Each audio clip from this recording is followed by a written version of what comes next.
Welcome to Urbane Legends, the podcast about urban legends and how to act in a courteous and refined manner, but much less about that. Here's your hosts, Neil and Chris. Welcome to episode 11 of Urbane Legends. With me, Brighton's answer to Chris de Berg, Chris Flynn, and as always, my partner in crime, Force's sweetheart. Oh, Neil Herbert. Neil Herbert. He's brought the White Cliffs of Dover, Chris. Boosting our morale during times of conflict. So how you been doing, Neil? It's been a few weeks. That's my fault because of reasons. Reasons being I fell off the wagon. So how have you been over the last couple of weeks? Have you been keeping it investigative? Oh, absolutely, yeah. You know, just been probing, just seeing what's going on, finding out where the urban myths are. Did you hear anything from Jeff Khaled? No, he's not returning my calls at the moment. Oh. Beginning to get a bit suspicious. You know, that's weird, isn't it? I see his Facebook page is very active, but he's certainly certainly doesn't seem to be returning any of my texts, emails, carrier pigeons. Well, I think you probably upset him by. You think mentioning on the podcast was a faux pas? Yeah, probably that, and not buying his speedboat. Have you had anyone in contact offering you any high velocity water based vehicles? Well, a flood of 2 to 3 people, trying to sell me speedboats that they'd won on Bullseye. Oh, really?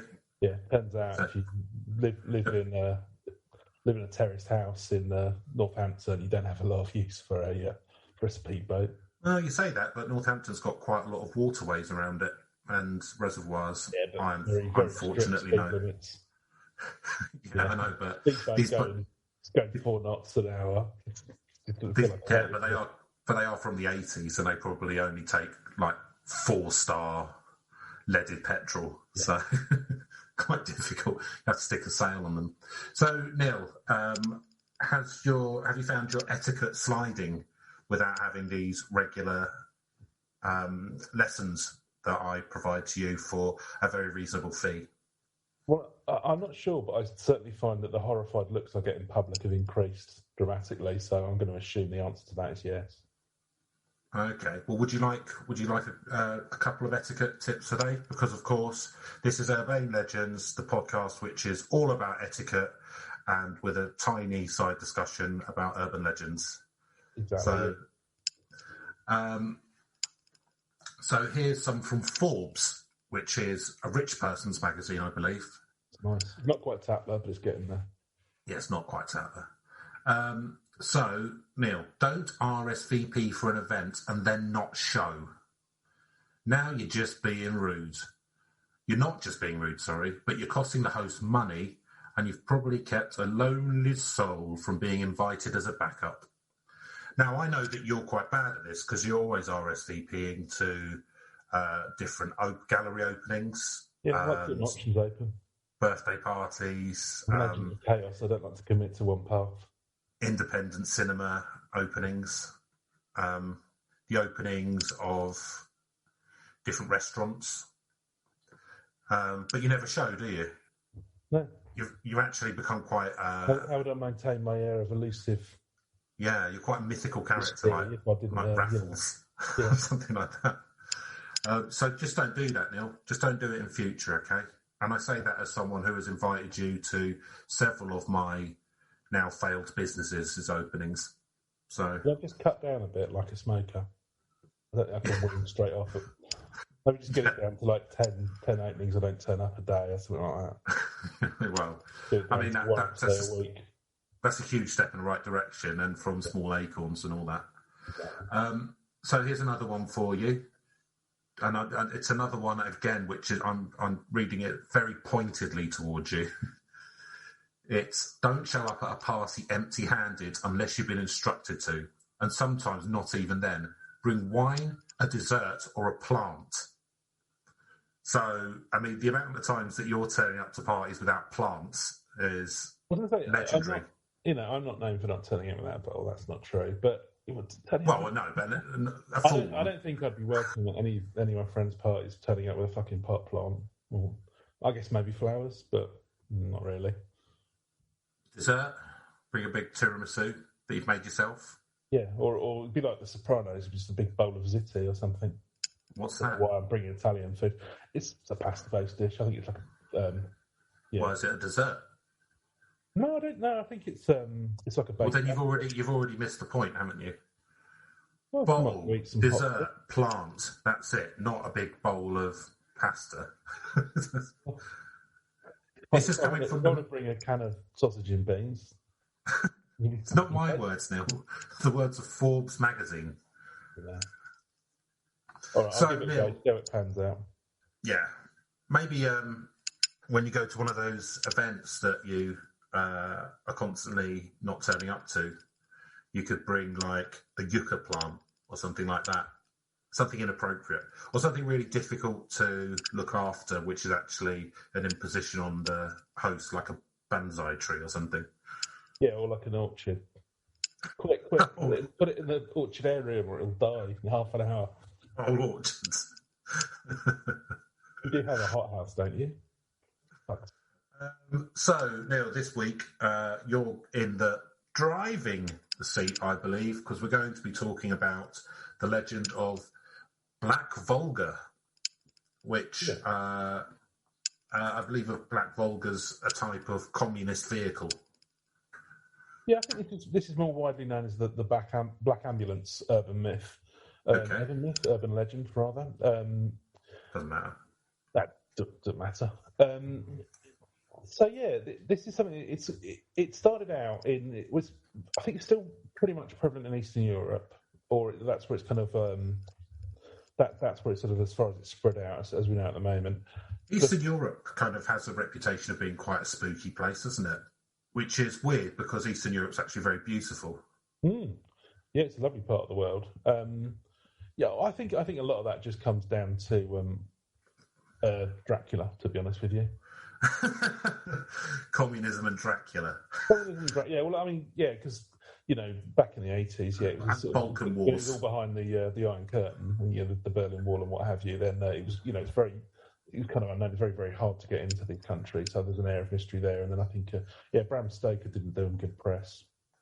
There's places like, Budapest, Bucharest, all those kind of places. They're beautiful cities, and they've got a lot more in common with like Vienna than, I don't know, like Stalingrad.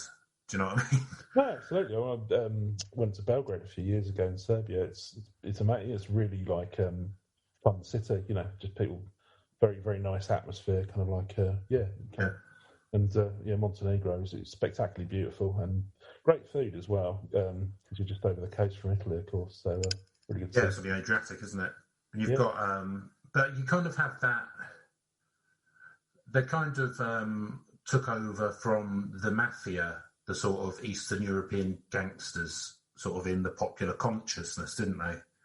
And they're meant to be really tough and mad. And I just kind of wonder where that comes from. Is it just literally because there was the big wars in the Balkans? Do you think that's where it is? I do wonder, because it's kind of like you'll have a bit like with the Russian, where you've got a lot of people who are highly trained in the military, and then there's a lot of work for them. Then I guess you're going to... And they did some horrific things, sort of thing. So, you've probably been affected by some things, or might have done some things. So, who knows? I mean, wouldn't want to bend down you the honest. No, it's just a weird one for me, because it's kind of like, we've got like Albanian gangsters or whatever, and they're meant to be like absolute nutters, and you're like, yeah, but that's right next to Greece, and Greece is really nice. Do you know what I mean? It's kind of like a really nice. It's a nice part of the world, which unfortunately dealt with a lot of communism and stuff. But you kind of wonder. I guess you're dealing with a legacy of a bit of that poverty that's come over, though, from the, from sort of like the further east you go, where they've been under the sort of where they did sort of get freed up from communism. I think there was still quite a lot of poverty going up into the sort of 80s and 90s, and so there's how I was just thinking about it earlier because it's weird, isn't it? Because lots of the world's experiences war and stuff, but I don't know. They seem to be a special breed of nutcase in the popular imagination. People from Eastern Europe, and I'm just kind of not sure where that comes from really. But then I guess that you look at Hungary now, and they've got like a strong man in, haven't they? Ergedin or whatever his name. That's Turkey. What's his name? I can't remember the chap in Hungary. He's very right wing and backwards, isn't he? And he's got the popular vote. So he's certainly not particularly fan of gay rights and what have you. So certainly not a fan of anyone who isn't a white Christian male. Yeah, pretty much. Yeah. But let's be honest. I mean, kind of the right wing's having a bit of a recurrence all over the place. Renaissance, ironically. Yeah, I mean, the amount of people who think Kate Hopkins is worth listening to in this country. I mean, I'm not saying it's quite the same scale, but unfortunately, it seems to be in one of those periods where these people are getting listened to. But I forget what this chap's name. Oh, yeah, Viktor Orban. That's the chap. Orban, that's it. Yeah, he's the idiot. Yeah, and I am saying that on record. Particularly unpleasant person, but yeah. But yeah, it's kind of it's weird, isn't it? But yeah, I guess populism is unfortunately on the rise. Sorry, I kind of went off on a tangent there, but I was just wondering what makes that particular area produce, apparently, because it's not even that close to Russia, really. Do you know what I mean? No, and again, I don't know how much of this is kind of like just myth. Serbia's no closer to Russia than Holland. Yeah. So, or like Finland. Finland's on the border of Russia, and they're really forward-thinking. But I guess they weren't under communist rule. So I guess that's part of it, isn't it? Being under kind of essentially a dictatorship for a long time makes people... It's partly that, and I guess there's the further into Eastern Europe we go, there's a bit of an East meets West. I think we talked a bit about this on one of the podcasts. Russian, thinking about whether you're from the East or from the West, and there's a kind of bit of a duality there. I wonder the further east you get, you're sort of heading towards Turkey. You might, feel. I think there's a bit of a conflict between they might see like the EU as being meddling, or some of the Western influence as not being. Maybe what I would say though that area of the world. Sort of north of Greece, that's sort of between the Adriatic and the Black Sea, has for centuries been sort of handed from big power to big power, from like the Ottomans to the Austro-Hungarian Empire, then Nazis and then communism. Do you know what I mean? So there's been a lot of, and the people there, the people there probably haven't been treated that well from the occupying forces. So probably got quite a chip on their shoulder, quite rightly. So that could be something to do with it. Yeah. I don't know why. Welcome to our comedy podcast. I think this is the part is because it's like, I guess, not having been to Hungary myself, I sort of wouldn't want to comment. And I guess that's part of though with the, and again, I don't know exactly how much like, you get sort of Albanian gangsters in London or any of the rest of it. I think, I doubt there's that much of it, but I honestly don't know. But I think, in terms of kind of like, if you were writing a script or something, it's kind of, you become that shorthand. It's because you just replace Russian with that. Yeah. Fun fact about Albania, they love, who's that comedian? Is it Norman Wisdom? The guy used to just fall over. Mr. Chiswick or whatever it was. Yeah. That wasn't his Mr. Grimsdale. Mr. Grimsdale. Mr. Grimsdale. Yeah, I've literally seen about 5 minutes of all of his movies. No disrespect to him, I'm sure he's great, but no. If you like a Tumblr, then you like a bit of do you know what? This was the thing when I lived in France. It's I was sort of like speaking to one of my colleagues, and it's like we talked about comedy, and it's like, oh yeah, like Monty Python. Like, never heard of two favourite comedians from Benny Hill. Benny Hill and Mr. Bean. I think I might have mentioned this before, but because it's physical comedy, so it translates, But we all love Mr. Magoo, Chris. We all love Mr. Magoo. Absolutely, he's brilliant. Like sticking his head in ovens, that kind of stuff. Well, walking off bridges. Yeah, I mean, I think he still drove in that as well, which is a slamming indictment on the United States as renewing licenses policy for the over 60s. Well, things you say that, but actually, you do have to go for a test when you're retired in the States. I think in this country, I don't think you ever lose your license, do you? I don't think so. No. Just drive until. And I was in a car with someone who was very old, and it turned out at that point had early onset of dementia, and he just we were in the car, and it was in a car park, and he just drove straight into another car that was parked and stuff, and was like, it was that guy's fault, whatever. And it's like there's no one in the car. So, but I think the thing is, people are they feel like they're having their wings clipped if they have their license revoked. I completely understand. I don't think the individual can be. Trusted to do it themselves. To assess yourself, you absolutely can't. And if you were elderly, it might be your only way of getting about. So I can completely understand why you find it very hard to sort of. Especially if you've driven your whole life. With yourself about the fact that you're probably not safe. Yeah. Safe to drive, but I've got sympathy for that. But well, who knows? Again, how big a problem is it really? Pensions aren't going around gunning people down the streets. I guess. Give it another 5 years in this country. Yeah. Well, they're the ones who vote this government in. I don't know. I think there's. I mean, yeah, certainly that's part of demographics, but I don't think it's just. It's not just, but if you look at the demographic, the age ranges of people voting, the older it gets, the more right wing it gets. He's a charming guy, that Boris, isn't he? He's a lovely. Look at him with his funny hair and his illicit affairs about the death rate for COVID. Yeah, ineptitude. When he was a journalist and the Dunblane massacre happened, and we decided to remove firearms from people. He was going, Nanny's taking back her toys. It's just, it's like someone coming and taking someone's stamp collection. And it's like, no one killed 19 kids with a stamp collection. The offices of the Telegraph. Yeah, exactly. Yeah. Look, how many dead children is that, compared to... How much enjoyment people get by clay pigeon shooting. Exactly. Obviously being... Yeah, it's probably... Yeah. Well, and I won't even get into some of the other kind of comments he's made.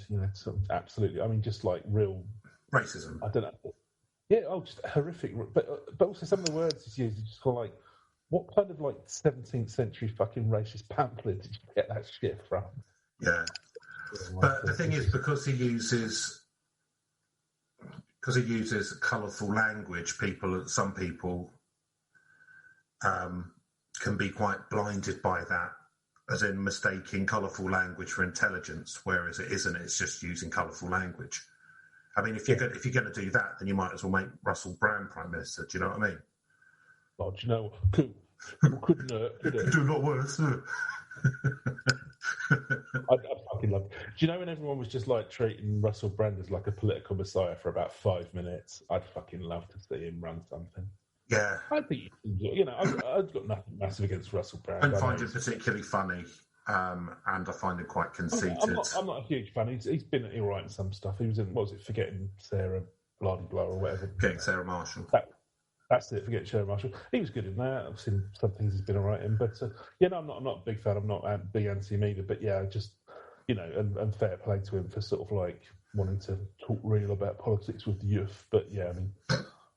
When everyone started he knows more than the politics, he knows more about this than sort of the academics.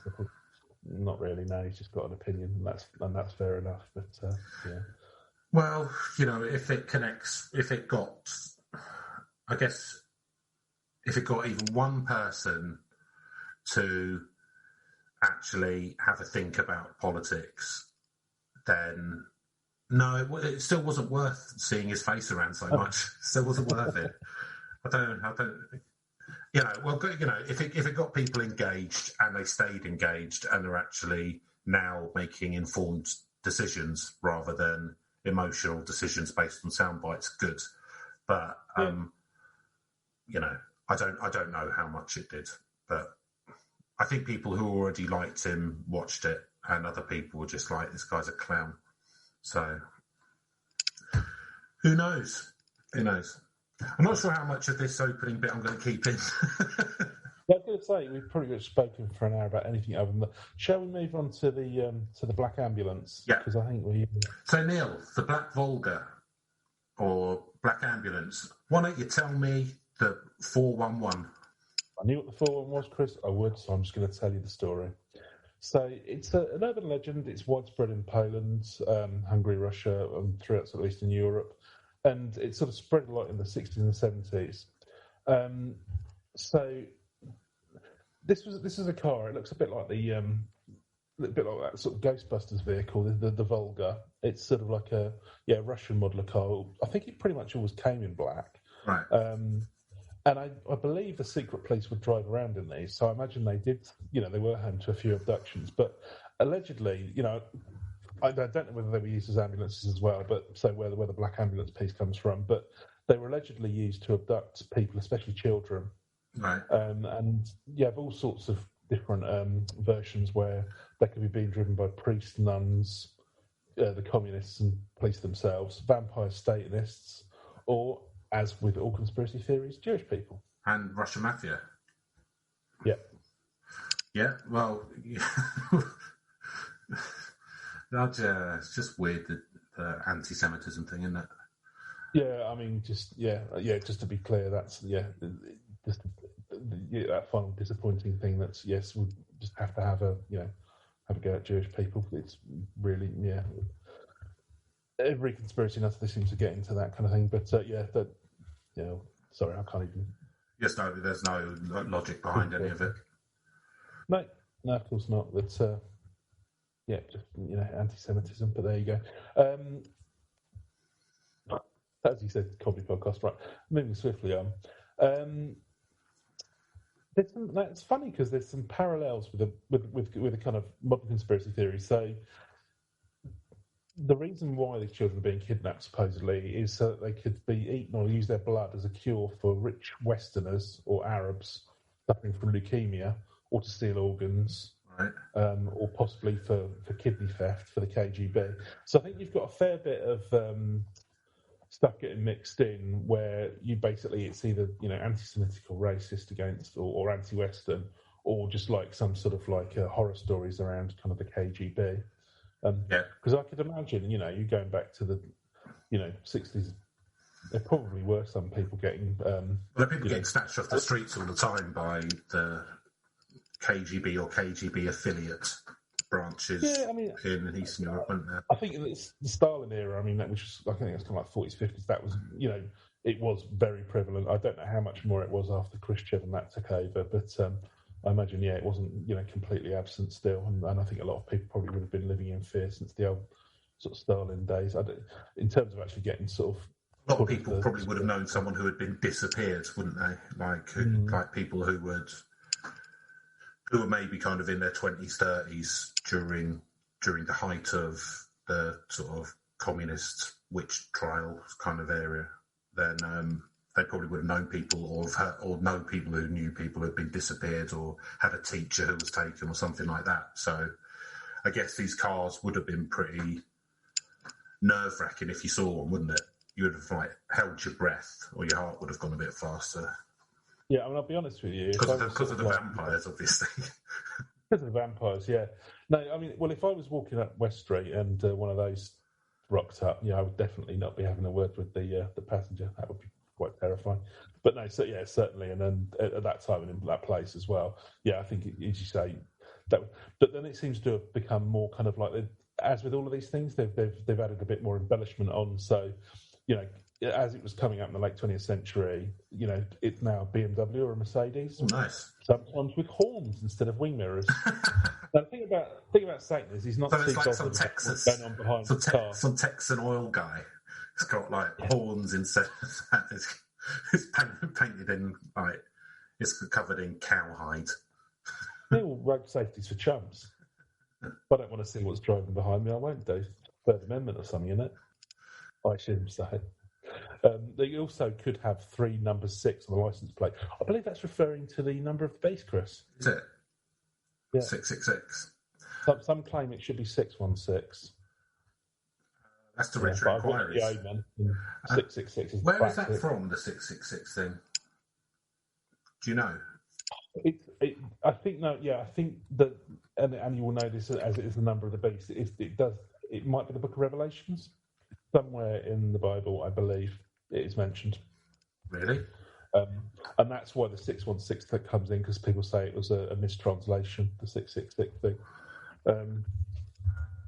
The number of the beast associated. I'm guessing Book of Revelations. Revelations chapter 13, verse 18, Book of Revelations, 666. But I don't know what that. Did they just come up with that number? Or didn't he? John the Revelator, didn't he eat some mold and then go and hide in that tiny little cave we walked past that looked like a public toilet and then trip out for about a month? Samos, isn't it? Yeah, Samos. I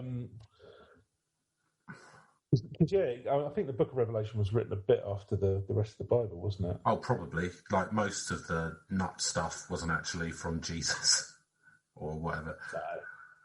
I don't know. I can't see. There's lots of different ideas of why it's that, but I can't really bother to go into them. But here you go. Chapter 13. Let he with understanding reckon the meaning of the number of the beast, for it is the number of a man. His number is 666. So, although some people say that's a mistranslation, it should be 616. I have no idea whether that's accurate or not. It's the number of a man. Aramaic or whatever it was written in, or Greek, is not particularly great. Right. Oh, it looks like it's Greek, because it's New Testament, isn't it? I think the Old Testament. Yeah. Okay, so if it's... There we go. We've got Satan involved again, which I'm pleased about. Yeah. Because I like to have him have a little cameo in every episode. Yeah, it's good, isn't it? It's good. It's good to have. Well, it's just a little nod and a wink towards the beast. One of the most compelling of our urban legends, cheeky little old Satan himself.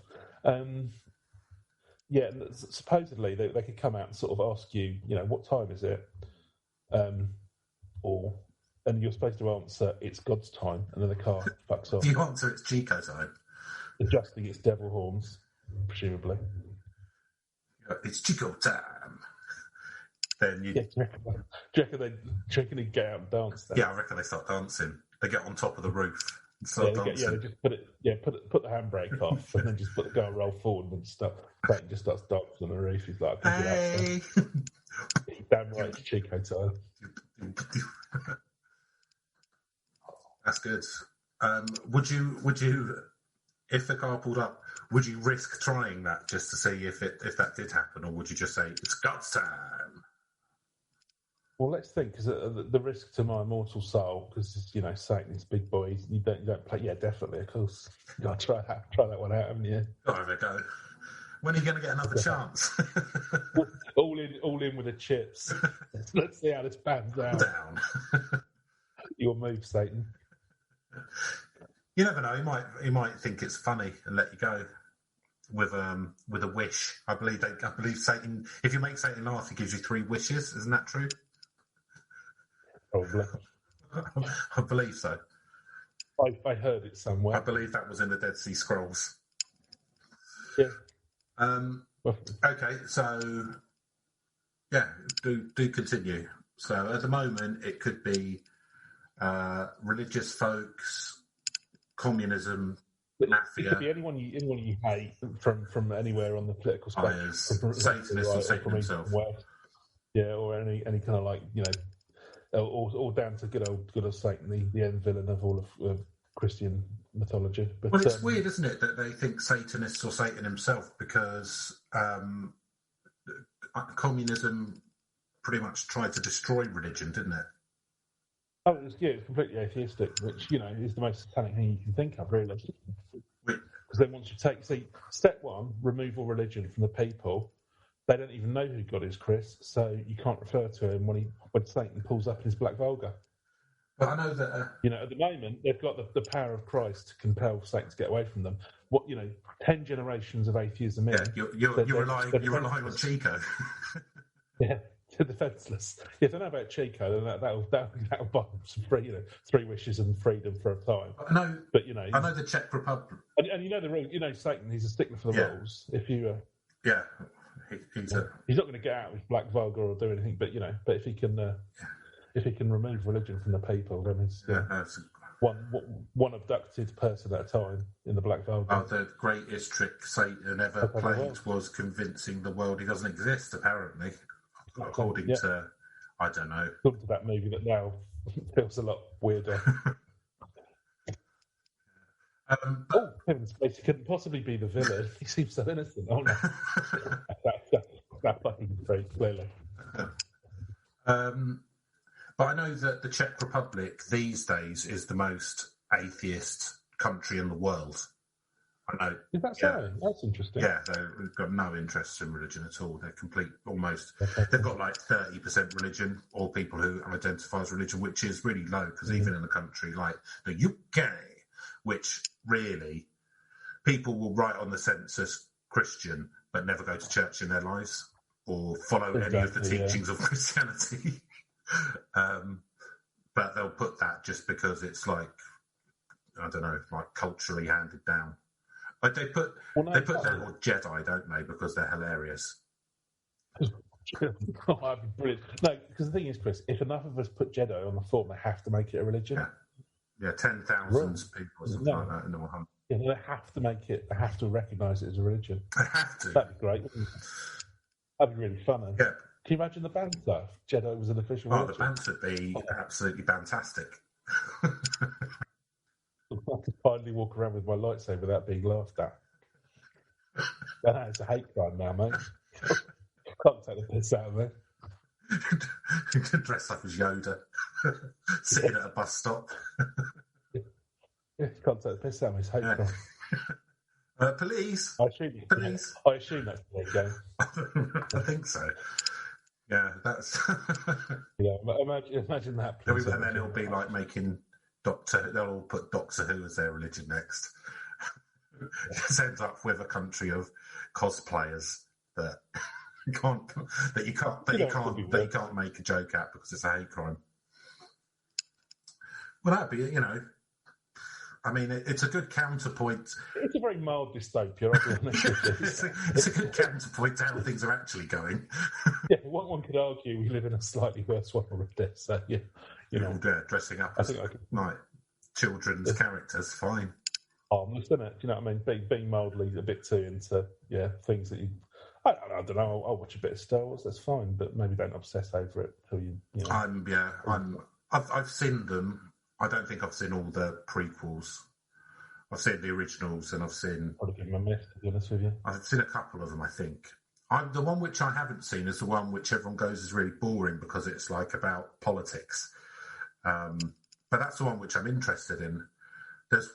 That'd be the first one, I guess. It's not really all about politics. It's just, Yeah, but that's what I like. I like the politics stuff. That's why I like Star Trek: The Next Generation and stuff like that, because I can do without all the shooting. What I want to know is about intergalactic diplomacy, which is why I like it. Yeah, but it wasn't. Yeah, it was kind of like the child's version of intergalactic diplomacy, and there was some very worrying kind of Chinese stereotype aliens. Really? Like, very evil. Literally, and that's not me trying to do an accent or anything. That was what they were sounding like. There were some like there's some problematic things about Jar Jar Binks as well, isn't there? I believe. Yeah, I mean, well, as with any of these things, it's kind of like how much of it was intentional, wasn't intentional. But I suppose you could, argue that, I don't know. I'll give him the benefit of the doubt on that and say I think it was just unintentional. Just a poorly thought of character. When he thought through the kind of the sort of putting on a bit of a Rastafarian voice and things like that, it's just it's not, a clown. It's probably not ideal. Giving him alien dreads. Yeah, it wasn't quite. He was running around singing Bob Marley and stuff, but Space Marley. But yeah. Okay, so it might have been more tolerable. Yeah, would have been right. Yeah. So do continue. So at the moment, now we've got to a stage where the car could have 666 and horns, and you have to say it's Chico time. Got it. Well, it's either, basically, you're either going from a KGB vehicle snatching people up, or some people we don't like kidnapping kids, all the way through to like fucking Christine or something, just something with devil horns with Satan inside. There's nothing about the Black Volga going on fire and running people down, but I think there should be. Yeah. Embellish this properly. Show a bit of Stephen King in there. I mean, that's pretty much, to be honest with you, that's pretty much the legend of itself. But there's an interesting story, because that was going back into the 60s and 70s, and then the legend sort of carried on. And just as a legend, you think, well, that's quite interesting. But there was an interesting story coming from just 3 years ago. And there's a Romanian writer, lady, who's on a book tour. And what she'd done, because she, I think, she wasn't necessarily very well known, I guess. And so she bought an ambulance. It's just like a white and black one, and she'd done it up, and she called it the ambulance for literature. Right. And she was just driving around Romania. Ugh. I guess handing out she sounds unbearable. Yeah. Well, you never know. I'm joking. Just trying to hide themselves, but they could well be a completely awful human being. No, I don't mean that. It's just kind of the ambulance for literature. They could be mildly insufferable. But it's a good gimmick, and you're trying to. I don't know. I'll keep a powder dry on that one. But and funnily enough, so she was parked up. So she'd actually used this as almost like a camper van. So I blacked out the windows by the looks of it. Just drive it around in the day. Sort of, I guess it was a light ambulance for literature. So I don't know whether she was handing out her own books or just various other ones. Just to sort of, I guess get some attention for her writing.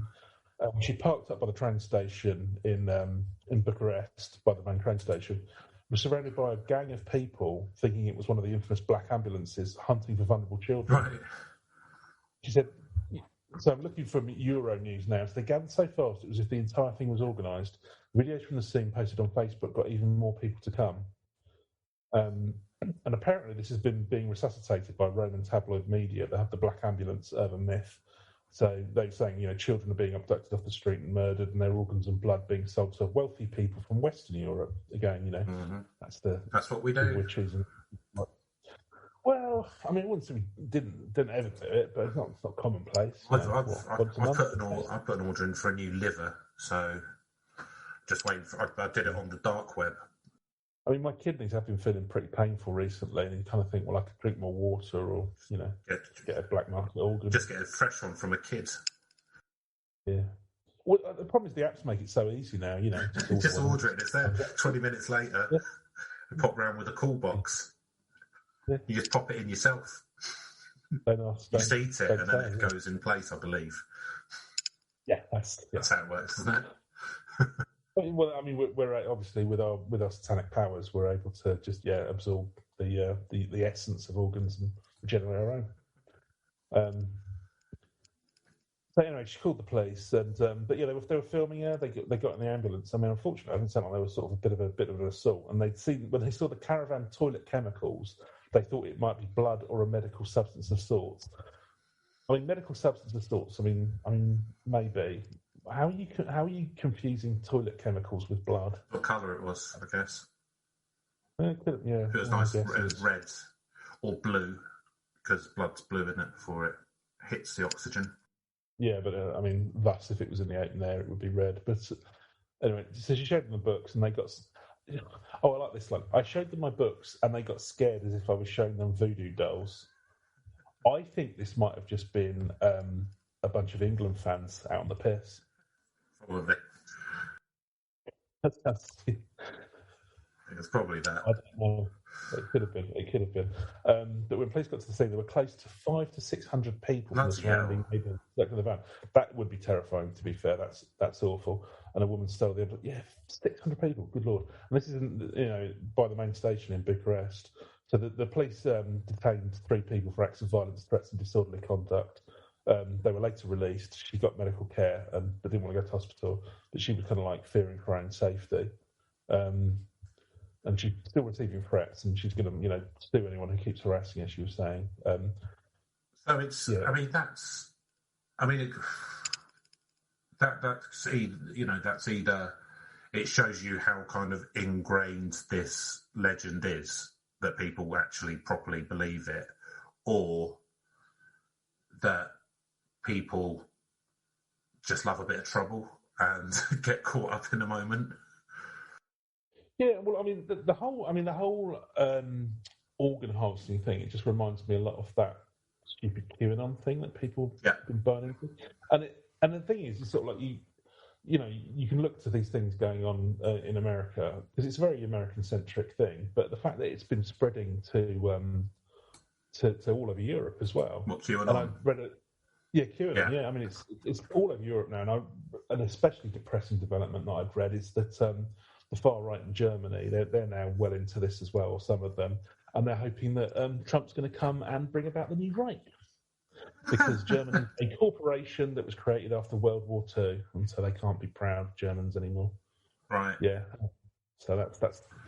Yeah, I mean, it's weird, this QAnon thing, because I mean, we might do an episode on it, but or like you were saying, maybe do some conspiracy theories as a sister podcast, which we could do. But it's weird, the QAnon thing, because it's come from nothing, like someone just making some claims on 4chan, and it's so outlandish, like just so unbelievable. But somehow people have got caught, like properly caught up in it, like believe it fully and go and storm the fucking Capitol building and stuff. Oh yeah, I mean, just I mean, it's just absolute nuts. But then you see, I mean, it's a really interesting intersection between sort of politicians riding this stuff, because you see what the Republicans are now trying to play it down after being put in danger themselves. A lot of them. Yeah, Trump played up to it, which didn't help. He played up to it. Yeah, but also, I mean, funnily enough, I mean, I was reading an article on this about a year and a half ago or something, because it's just, you read the story, so for anyone not familiar with the whole QAnon thing and why we're mentioning that in light of this, so supposedly it's all around a cabal of evil lefties who are kidnapping children and either eating them or drinking their blood to harvest adrenochrome to, I don't know, satanic rituals. Satanic rituals, or just because they're generally evil. I don't know. Paedophile ring, like Pizzagate. There was that, wasn't there? That there was a pizza. Supposedly pizza menus were a code for various abuse and things like this. So, but that's why I'm sort of linking it, just because the fear of the children. And I think that becomes, it's like, well, what, you don't care about the safety of children? It's a very emotive subject that you can hook people into. But I think there's a bait and switch with some of this stuff that goes on. But funny enough, it's like this cult indoctrination thing, and you look at that, you look at some of the other, like if you've read the sort of central tenets of like the end of Scientology and things like this, there's some of it's, just these things seem so absurd on the surface, but actually, once you're invested in this stuff and you kind of, or apparently this is the sort of, what sociologists say, is once people become very invested in the cult, and that gives them a sense of family and a sense of community. People are with you. Like maybe you're a bit lonely, maybe you don't feel like. Well, and also, but then the more absurd it is, the more you'll kind of rush to defend it. Yeah, because, like in a way, I suppose it's a twofold thing. One, it shows that the fact that you're prepared to overlook that to sort of become part of something. Yeah. That you're ready to almost be indoctrinated, and secondly, then once people attack you, it's like you'll defend it more. And also there's like a cognitive dissonance there, isn't there? Because you'll defend it because you don't want to appear to be some idiot who believes in something ridiculous. So exactly, yeah. So you'll defend it. There's also. So there's the whole community thing, but I think it hasn't helped that this has been going on during a time when people have been very isolated as well because of the pandemic. So a lot of people are spending a lot of time on the internet, and the kind of people who go on stuff like 4chan or 8chan. I think 4chan's been shut down, 8chan now, isn't it? The people who go on stuff like that anyway are people who are more susceptible, I would suggest, to things like this. You're kind of shooting fish in a barrel to a certain extent. Oh, absolutely. Well, it's basically, I would imagine, a mixture of people who are susceptible and people who are shit talkers and people who are very manipulative. I mean, there was one chap, I can't remember the whole thing now. He's one of the leading people behind that whole Gamergate bullshit.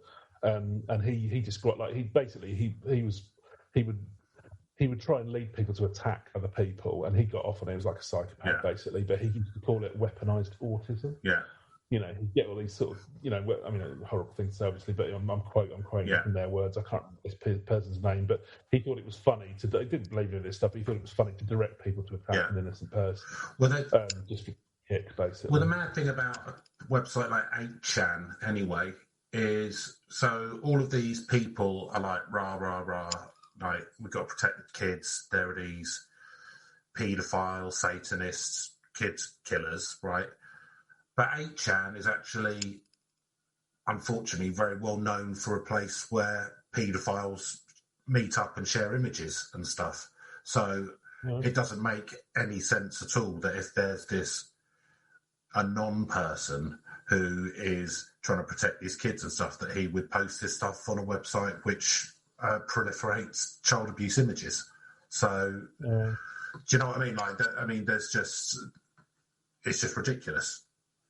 I mean, none of it's logical. It makes common sense. It's not. It's all just. It's mad. Yeah, it's mad. It's just really weird how far something so stupid's gone, really, and that people actually fully buy into it, and almost cult-like. They have to be deprogrammed from believing in these things. Yeah, I mean, you heard stories of people who kind of like who do, but I guess it's like we were talking earlier about the whole anti-Semitism thing, and it's something that becomes ingrained, and you can't use logic or reason to try and get people out of it. They just, there's something bone deep that says, oh, well, there's something wrong here, and I know I can't trust such and such people. And, you're susceptible to looking for whatever is excuse to justify your abhorrent kind of. Well, and sort of like we're talking about kind of, it all kind of ties in because we're talking about the paranoia and stuff under communism and with the KGB and people informing on their families and that kind of stuff, that kind of thing went on. That's kind of what, if you don't believe in the QAnon thing, then you could be on the other side. So people then stop trusting their families and getting even more cut off and then getting even more deep into it. And that's kind of what cults are like. And it's kind of what it was like under communism and that kind of stuff. So it's kind of, there's a pretty well-worn playbook for this kind of getting people to... Oh, yeah, it's us versus them, basically, which unfortunately is something our current government seems to be keen to dabble in. Yeah, and Jose Mourinho. I've not... Oh, God, what's he come out with now? Oh, no, I just mean when he was, like, wherever he's managed, he kind of... destroy and exit. So I've got a possible truth here from Monster Wiki. So it says, while largely just a series of urban legends, the nature of the Black Volga myth may have been deliberately spread or intensified by Polish secret police in order to make claims involving actual kidnappings by the government seem invalid or ridiculous. So that would make sense. Yeah, it's sort of like reverse propaganda, isn't it? Yeah, because you are sort of stealing up people in the old in the Volgas. Then you just spread it around. That's what Westerners have been doing. Because they want to harvest your kids' organs and stuff like that. So that's what's going on. That's what happened to Uncle Peter. What's that? Donkey. Oh, I've forgotten about the actual Uncle Peter. Right. So I think we've kind of gone through it, haven't we?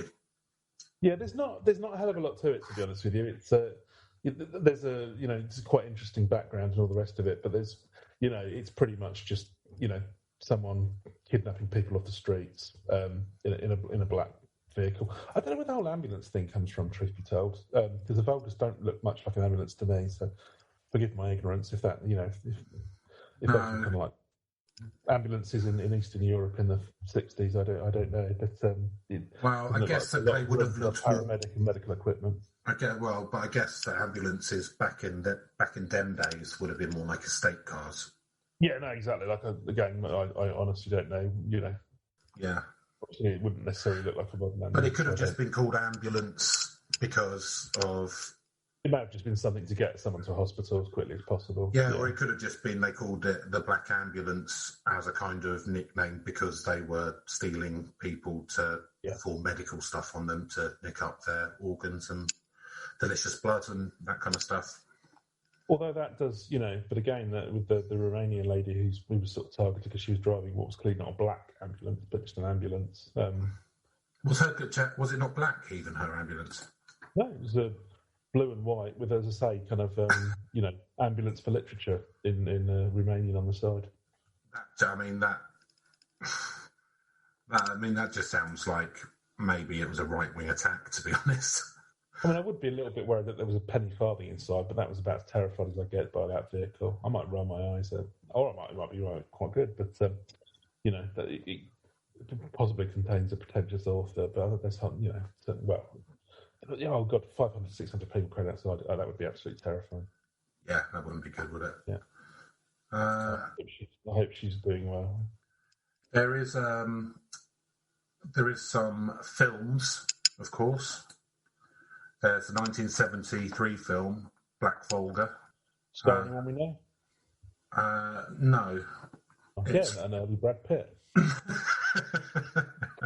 Very fucking early. So the film was based on a Cold War era urban legend. Legend stated that members of the KGB were kidnapping children from Eastern Europe for selling them to wealthy Russian oligarchs that were used for blood transfusions or organ transplants. So it's a Polish film from 1973,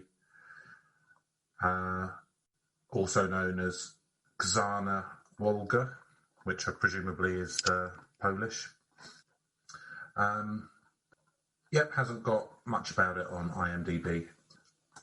So clearly, it's a banned Polish film. Ooh. Oh, okay. There was a film. Fell foul of the censors. A film called Black Lightning in 2009, not to be mistaken with the DC Netflix series. So I don't know if I'll go through the whole thing, but it looks like it's a Russian film distributed by Universal Pictures. And it grew. Timo Begbatov. Well, actually, no, I've completely butchered his name there. It's a chap who he came up with Day Watch and Night Watch. Right. He directed a film called Wanted, you may have heard of, which was absolutely awful. Had Angelina Jolie and James McAvoy in it. No, but I've seen shoot guns, but they could bend the bullets. Yeah. It's absolute trash. But he was. I think he was one of the. I've seen Day Watch and Night Watch. Yeah, they're actually pretty good films. Bit of fun. So it cost 7.52 United 7 point. Sorry, I've done this weirdly. $7,500,000 it cost, and it made $21 million. So nice profit. He seems to be a bit of a hit machine, doesn't he? Yeah, I think Daywatch was the biggest Russian movie of all time. I seem to remember, or at the time, it was the biggest grossing Russian movie of all time because it did quite a lot of worldwide box office, and that got him sort of like a few bad movies in Hollywood. I think his last scene making a remake of Ben-Hur. Okay, so the film isn't really about what we're talking about.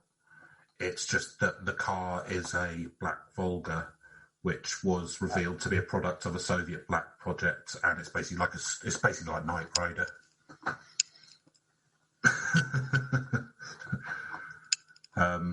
If the urban myth had had it as a talking car, yeah, there's no need to shout, Michael. I'm all around you. Yeah. Hey, buddy, I'm in some trouble. Michael, Do you think it's a good idea, The locks Michael? on this orphanage are really strong, buddy. Just my big thing there. Right, so shall we go through our scoring system? Yes, Which an essential component. Yeah, which today I am. I'm just going to use my Casio calculator watch. I've just got some new batteries in it, so I'll be able to type away. And the great thing about the algorithm is you can adjust it to whatever technology you have to hand. So. Well, that's the algorithm for you, isn't it? Abacus and asset keyboard watch or pebbles and little pots. The quantum supercomputer. It's all fine. Okay, so spookiness, Neil, go. I mean, the sort of kidnapping kids and harvesting for organs. That's all obviously very spooky. Yeah. But I think there's I reckon this is one that actually is more. I think if you grew up kind of like with memories of kind of like the Stalinist purges and stuff like that, this would probably scary, wouldn't it? It would be, probably would be pretty spooky actually. I think it's not so much for me because obviously we're pampered liberal Westerners who who couldn't understand. But no, I can imagine it could be very, as I say. But I did not sort of grow up with that, so it's gonna. But to reflect that, I'm going to give it a 5. I'm going to go down the middle. 5, okay. So spookiness. So yes, I imagine it would be pretty terrifying seeing one of these cars if you just thought it was the secret police. If you thought it was vampires or Satan, and you had to say it's Chico time. And you'd grown up thinking, and then people had said, "Oh, you see that car over there? That's got Satanists in it," and they grab kids off the street. I imagine that'd be pretty scary. So, both for the older people who remember such cars as actually being a real and credible threat,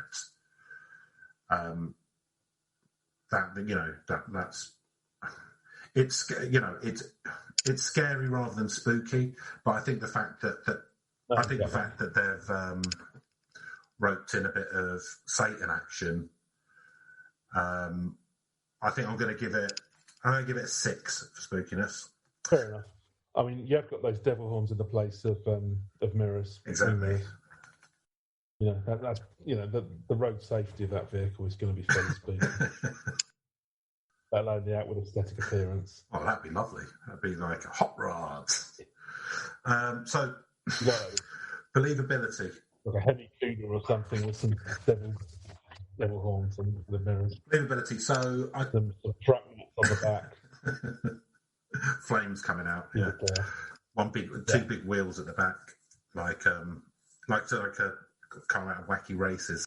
Oh, have you seen this one? There's you see these trucks somewhere in the South in America where they have a thing where they can just like belch a load of fumes and just fume out a load of black smoke. Yeah. Do they do that on purpose, or is it just because the engines are so massive? I'd like to think it was the latter. I'm fairly certain it's the former, though. It's just an obnoxious sign that you couldn't give a shit about climate change. I'd really like science. I'd really like one of those low riders with the hydraulics, like you see in hip hop videos. That'd be quite cool. And bouncy cars. I'd like one of them. That'd be good. I think because we're quite prissy around vehicle alterations in this country, I believe that they're illegal in the UK for a roads car. I think you can have it at exhibitions or something, but you're not allowed to drive around with hydraulics. Drive around in it, yeah. I can imagine that's unbelievable, isn't it? Yeah, you go cruising along Marine Drive, going. That is definitely where you take a low rider if you had one. 100%. Absolutely. You do fluorescent lights underneath. Buckets. Yeah, lots of tassels around the windscreen. Yeah, very nice. All the works. Leopards. Absolutely mental sound system. Leopard skin seats. Did you know that the former New Zealand rugby lad, Joe Lomu? Yeah. He has the Guinness Book of World Records for the loudest car stereo system. He's got a car that he souped up and put loads of speakers and all that kind of jazz in it. And you have to, if he puts it on full volume, you have to stand about like half a mile away or something, because it's like nearly as loud as a rocket taking off. I mean, if there's one place you're going to take something that obnoxious, especially New Zealand, because it's quite, you've got quite a lot of space in some areas from your other neighbours. But yeah, no, I think it's just. I believe it was probably just a passion project for him. Just want to soup up my car, mate. Nice loud music.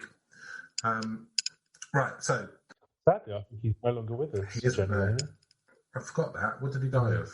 I'm not sure. It was shockingly young. I seem to recall that, but running around too much. Yeah. So believability.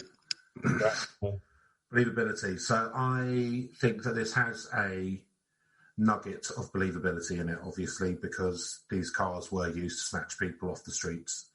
I don't think there's any question about that. So the August harvesting part of it, probably, I don't know, maybe. I mean, maybe, you don't know, do you? Pretty dark times. Not so much the vampire Statons bit. So I'm going to go with a believability. I'm going to give it a 7. Neil. Okay. Yeah. So, yeah. Again, there's an element of truth you can see at the start of this. So again, this feels like a bit of a 50-50 for me. So exactly, yeah, pretty much echo what you're saying there, Chris. I can imagine that there probably were prior to the 60s some sort of abduction and things for the secret police. It does look very much like a Bond villain car. So it's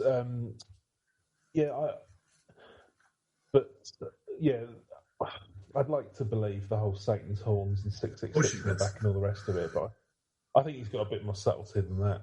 Well, you don't reckon he pimps out his right? Yeah. With like S8. S8. Satan. Yeah. Honestly, if you've got one of those personalised number plates, then you probably are a Satanist or in league. It's good. All right. Vanity plates. Yeah. Big Tony. Number one. Sales king. No, not a good way to show your individuality. Your individuality. Anyway, no. So where was I? Believability. Yeah, I'm going to go split diff on this and give it I'll give it a 6. Actually, I'll go. 6. Don't believe anything about kidnapping children and harvesting organs or any of that. But the roots of it, there would have there'd be some memory of abductions, which I think probably is where a lot of this. Reach, Neil. You go first on this one. Oh, okie doke. Yet again, another one I'd never heard of. I mean, obviously, I heard of kind of like things like abductions and sort of like, Star theory and things like that, but not this specific thing. And the nearest I'd heard to it, as I say, the sort of QAnon type stuff, which it reminded me of. But no, it doesn't. Well, it does seem to have kind of like to have lasted for a little while. It's over a big area. There's lots of different countries. Yeah, it's spread around to some to the whole sort of from Russia all through sort of Poland, Eastern Europe, so on and so forth, all the way through Romania. So give it a 7 on this, I think. Yeah. Yeah, so I think this has, despite the fact it didn't make it here, with the countries behind the Iron Curtain, it seems to have been quite a big one. And there are many, many hundreds of millions of people who are behind the Iron Curtain. The fact that it's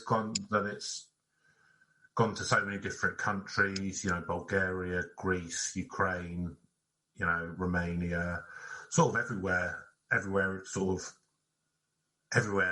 from Central to Eastern Europe, they all seem to have it. So I'm going to say it's got quite a big reach, although there was only one film which was banned, So I'm going to go 7 as well, just because it hasn't gone global.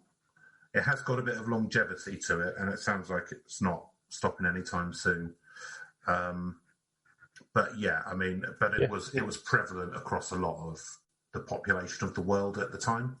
Like a fair chunk of them believed this. So, I mean, you know, it's certainly slightly bigger than the Pigman, although not as heartwarming.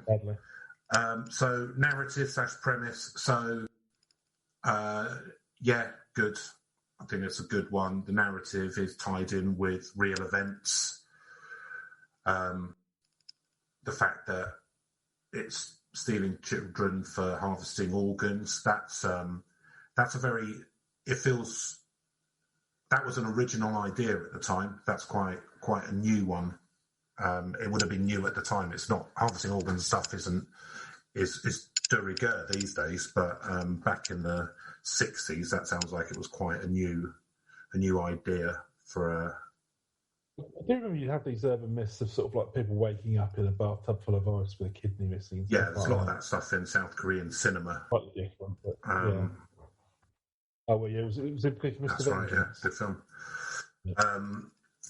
So I think that the narrative / premise is good. They've chucked in a bit of occultism as well, you know, just to add to the mix, because then the good thing about that is when the Berlin Wall fell, then you can just take the KGB out of it and just put Sir John Satan in.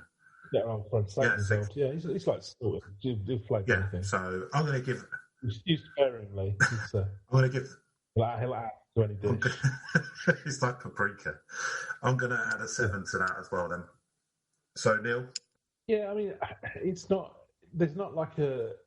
Yeah, I think it's not as compelling as some of the ones. You know, there's not a lot you can go from this, but yeah, you know, it's got a good nugget of kind of like kind of terrifying stuff. So, you know, building on the bones of you know, abductions and things like that, I think that's quite compelling.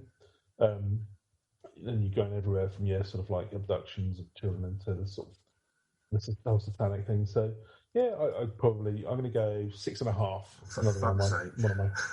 You and your half marks. Okay, so that gives us an overall Oibon Legend score of 51.5. Seems quite high. Yeah, it is. It got no lower than a 5 from either of us in any of the categories. So I think, you know, the system, we have the algorithm there for a reason, and despite the fact that we were maybe ignorant of this, it is actually quite a big urban legend, just not in our neck of the woods, and the algorithm has clearly reflected that, removing any prejudice that we might have. So again, the algorithm stands tall, stands on the shoulders of giants. Absolutely. By algorithm, of course, we mean the 4 numbers we've made up and then subtracted by 8, I guess. Algorithm. I know we just add them up, don't we? Yeah, that's the algorithm does. Yeah. We put it. Sorry, no, I mean that's what we put the we put the numbers. Well, we put it through the process because actually it could come out differently. It happens to have exactly concurred with it, adding up the numbers that we've made up exactly every week, but. You know, it could. But that's how every equation works. An equation is just a little machine that is made of numbers or made of things to do with whatever you input into the equation, then you get something out the other end. That's what an equation is. That's what the algorithm is. You know, this is deep math that we're looking at here. I'm going to go and write it on my window so people on the other side. Yeah, absolutely. Can see me doing it. N1 plus N2 plus N3 over I. Plus dot, and alpha omega symbol. Essentiality. Cool. Okay, so we can have a mathematical symbol that's just like a pig man straddling a werewolf. I don't know what that would look like, but I think we need to work on that. Well, we'll work on it, and we'll take it to. And then just keep on flooding, you know, the Royal Society, 1 except as a number. Quick, everyone, get on the census. If we get enough, the Royal Society have to make this a number. Have to make this a mathematical symbol now. And it will actually help with discovering the unifying theory. I was just saying, people are becoming more and more, scientifically illiterate and less numerate and literate. Let's make numeracy more fun. You've got to meet the people halfway, Chris. Yeah.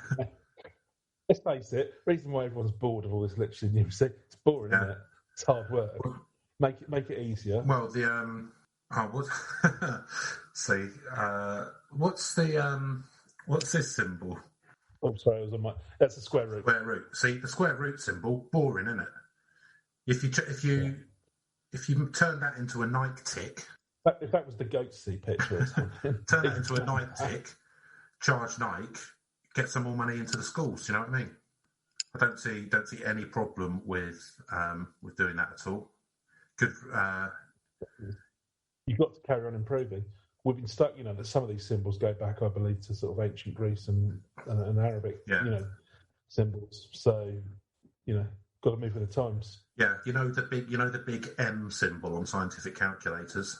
Be the McDonald's Just logo. use the McDonald's logo, yeah. Perfect. Kids recognise that. Exactly. So I think maybe we should start making some calls to all our business associates. If people stay, lacking numeracy, at least they'll be consuming all of these good products. So, it's a win-win. Exactly. And instead of these wholesome, amazing products, instead of the percentage symbol, you could have that sort of Amazon smiley face thing. That'd be good, wouldn't it? Every time someone uses it, we get a little bit of bunts. We're not asking for a lot. Like, I'd say 0.5% of what the companies make to set the deal up. Reasonable. Very reasonable. Okay. Sure. Power players like us, they're listening. Well, you're a scientist, and I'm Chris, so we should be all right.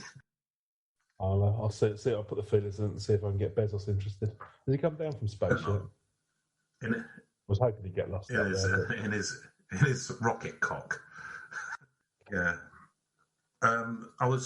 Someone put an interesting thing somewhere on the internet at some point, and I was saying in the olden days when millionaires and billionaires had a vanity project, they'd build a museum or a library and name it after themselves, whereas now they just pollute the planet and want to go up into space. So, museum's been done. The thing is, as well, the likes of your Carnegies, even though they were awful people, they were trying to buy their way back into heaven. Whereas now it's like, oh, fuck, I'm a billionaire. I'll just fly up to heaven, mate. Don't worry about it. I'll tell you. Well, bypass the angels. Tell you what, God, got a few notes. It's all right down there. Don't get me wrong. You're not really maximising. Time for a bit of a fresh perspective, I'd say. I'll be honest with you. I've got a lot of time for what you were doing in the Middle Ages and Renaissance time with the church. Selling sins and that kind of business. Good business model. That people like to sin. That's got loads of money in, but you're not doing that anymore, and you're stagnating. So I've come up here with a few Tonys, Tony, and we're gonna have a look at revamping your religion thoughts. Your portfolio needs a little bit of work. Putting all their eggs into that sales basket. It's low yield. You've seen the quality of sales on earth these days. Plus, I've got all the money now, so people can't buy their way into heaven. So, have you thought about people selling their organs? All to me. Cool. All right. Well, that has been this episode. I'm going to stop numbering the episodes at the start now because we'll release them. We're releasing an episode every Thursday, but I don't know what we will release each Thursday until the day comes, really. So we can just we'll just stop numbering them. If you want to know the number, just read it on the podcast. I would say on whichever app or whatever you're using. Yes, I believe Acast and I think we're on loads of others. I think we're on Spotify as well, but I've not checked. We are on Spotify. Nice to see us. Nice one. Cool. All right. So I'll be honest, you're going to have to hunt for some very specific terms to find this. Idiots. Then probably a moot point. But so just try and remember this week, if you are walking through Bucharest and you see a woman selling books out the back of her literary ambulance, don't have nightmares. or Facebook